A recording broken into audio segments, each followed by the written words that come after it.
வணக்கம்.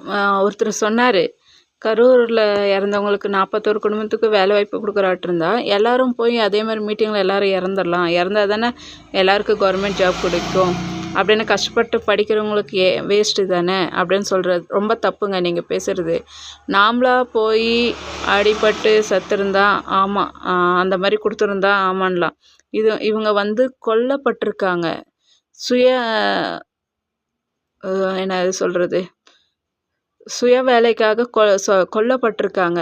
சதிகளால கொல்லப்பட்டுருக்காங்க.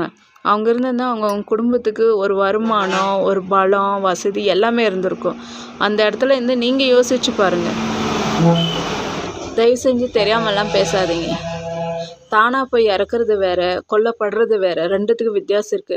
பெரியவங்க நீங்க இன்னும் அந்த காலத்து பெரியவங்க ஏன் இப்படி தப்பு தப்பா யோசிக்கிறீங்க? இது வந்து ஈகோன்ற மாரி தான். தயவு செஞ்சு அந்த மாரி பேசாதீங்கண்ணா. யாரா இருந்தாலும் சரி, அக்காவாகட்டும், அண்ணாவாகட்டும், அப்பாங்களாகட்டும், தயவு செஞ்சு பேசாதீங்க. இப்ப அந்த குடும்பத்துல இருக்கிறவங்கலாம் ஒரு இடத்துல இருந்தா, அவங்க குடும்பத்துல எவ்வளோ சந்தோஷம் இருந்திருக்கும், நிம்மதி இருந்திருக்கும். இவங்களா போய் இறந்தாங்களா? கொல்லப்பட்டுருக்காங்க தானே! தயவு செஞ்சு அப்படி பேசாதீங்க ப்ளீஸ்.